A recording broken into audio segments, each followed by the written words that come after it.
अजित पवारांच्या विमान अपघाताच्या शंकांचं काहूर ज्यांनी उठवलं आणि त्याला धार देण्याचं काम केलं ते आमदार रोहित पवार.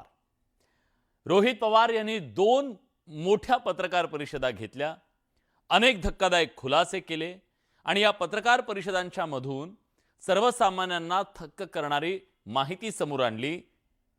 अजित पवारांचा अपघात की घातपात या सगळ्याबद्दलचं शंकांचं हे काहूर उठलेलं असताना आता त्यांनी माझ्या जीवाला धोका असल्याचं म्हटलं. त्यामुळे प्रश्न आहे की रोहित पवार यांच्या जीवावर कोण उठलंय? कोण उठलंय रोहित पवारांच्या जीवावर? भीती मला वाटत नाही, पण माझ्या परिवाराला 100% त्या ठिकाणी भीती वाटते.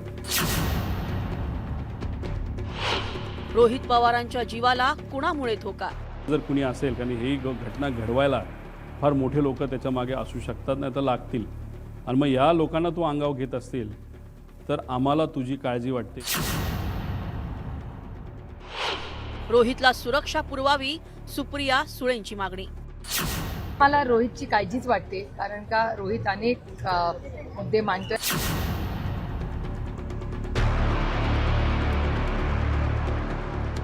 शरद पवारांच्या राष्ट्रवादीचे नेते रोहित पवारांच्या जीवाला धोका असल्याचा दावा केला जात आहे. खरं तर खुद्द रोहित पवारांनी याविषयी सुतोवाच केलं होतं. भीती मला वाटत नाही, पण माझ्या परिवाराला 100% त्या ठिकाणी भीती वाटते.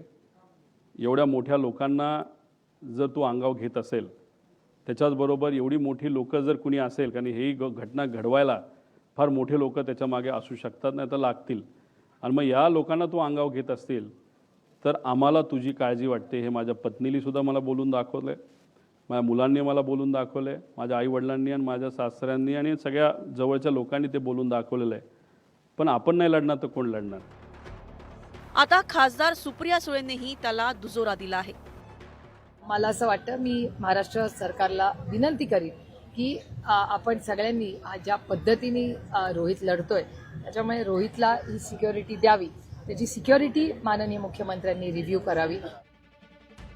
अजित पवारांच्या विमान अपघाताविषयी उपस्थित केलेल्या प्रश्नांमुळे रोहित पवार टार्गेटवर असल्याचं बोललं जात आहे. गेल्या काही दिवसात रोहित पवारांनी पत्रकार परिषद घेत विमान अपघाताविषयी काही गंभीर प्रश्न उपस्थित केले होते. त्यासाठी काही पुरावेही त्यांनी सादर केले होते. त्यामुळे अजित पवारांच्या विमान अपघाताविषयी अनेक तर्कवितर्क लावले जात आहेत. आता हा प्रश्न आहे, घातपात आहे का? मला सुद्धा शंका आहे की कदाचित हे घातपात असू शकतं. की एखाद्या व्यक्तीला आपल्याला जर मारायचं असेल तर सगळ्यात सोपा मार्ग कुठला असेल तर त्या व्यक्तीचा जो चालक आहे त्याला जर आपण मारलं तर विषय संपला. आता गाडीत असेल तर ड्रायव्हर, मोटरसायकलवर असेल तर रायडर आणि विमानात असेल तर पायलट, असं म्हणायला काय हरकत आहे? डीजीसीएतील अधिकाऱ्यांपासून ते विमान कंपनीबाबत रोहित पवारांनी प्रश्न उपस्थित केले. ब्लॅक बॉक्स जळाल्याच्या दाव्यावरही त्यांनी संशय व्यक्त केलाय.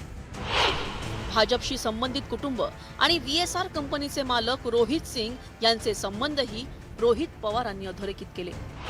मुख्य आरोपी रोहित सिंग सध्या अमेरिकेत असून दुबईतही त्यांचे कार्यालय आहे. देशात इतका मोठा वादंग निर्माण झालेला असताना त्यांना परदेशात जाण्यास कोणी मदत केली हा तपासातील महत्त्वाचा दुवा ठरू शकतो, असा मुद्दा रोहित पवारांनी उपस्थित केलाय. VSRच्या मालकाच्या मुलाच्या लग्नाला तुम्ही तिथं जाता आणि आज VSR या कंपनीवर जेव्हा ऑब्जेक्शन घ्यायचं असतं, त्याचे ऑपरेशन बंद करायचे असतात, तेव्हा तिथं मंत्री महोदय TDP या पक्षातले या देशाचे जे एव्हिएशन मिनिस्टर आहेत ते कुठेतरी म्हणतात no safety concern with Learjet aircraft VSR venture aviation minister. का ऑब्जेक्शन आम्ही नाही घेतलं पाहिजे? विमान अपघाताच्या तपासाविषयीच्या गतीवरही रोहित पवारांनी सवाल उपस्थित केलाय. तसंच पायलटच्या भूमिकेवरही त्यांनी संशय व्यक्त केला आहे. रोहित पवारांनी हे प्रकरण लावून धरल्यामुळेच ते टार्गेटवर असल्याचा दावा केला जातोय. त्यांनी जे काही पत्रकार परिषदेमध्ये DGCA आणि VSR कंपनीचे धागेदोरे लागेबांधे सगळं सांगितलेले आहेत आणि त्यांनी एक शंका व्यक्त केली की त्यांच्या जीवाला धोका असण्याचं. तर मला असं वाटते की त्या संदर्भात त्यांनी सरकारकडे तसा निवेदन द्यावं आणि सरकार त्यांना प्रोटेक्शन देईल. रोहित पवार आता या पद्धतीनं या सगळ्या गोष्टी बोलतात. त्यामुळे लोकांना वाटतं की यांच्यावर कोणी हल्ला करेल का. तर तसं काही हल्ला कोणी काही केलं असं आम्हाला तर काही वाटत नाही. कारण ते सुद्धा अजितदादांच्याबद्दल काय काय झालं असेल त्या प्रेमातून काहीतरी बोलत असतात ते. कारण ते त्यांचे काका होते अजितदादा. त्यामुळे अधिक खोलात जाणं त्याने हे काही चुकीचं आहे असं कुणालाच काही वाटत नाही. पण ठीक आहे ना, एक सूचना आलेली आहे, गृहमंत्री त्या संदर्भामध्ये विचार करतील. आता या सगळ्या प्रकरणानंतर रोहित पवार यांना झेड+ सुरक्षा द्यावी असं सुद्धा मागणी त्यांना पाहायला लागली. ज्या पद्धतीने पत्रकार परिषदेत आवाज उठवला. नाही, असं काही नसतं. जेव्हा त्याची एक कमिटी असते, हे कमिटी निर्णय घेत असते कुणाच्या जीविताला धोका आहे, कुणाला नाहीये, आणि त्या पद्धतीने ते सुरक्षा प्रदान करतात. त्या कमिटीचा अहवाल फक्त मुख्यमंत्र्याकडे जातो, एवढंच काय. व्हीएसआर कंपनीची अनियमितता, ब्लॅक बॉक्सचा संशय आणि IT सेलकडून होणारं ट्रोलिंग यावर रोहित पवारांनी सविस्तर भाष्य केलंय. सध्या या प्रकरणाचा तपास AAIB आणि DGCA कडून केला जातोय. या प्रकरणाची CBI चौकशी शिफारस राज्य सरकारनं आधीच केली आहे.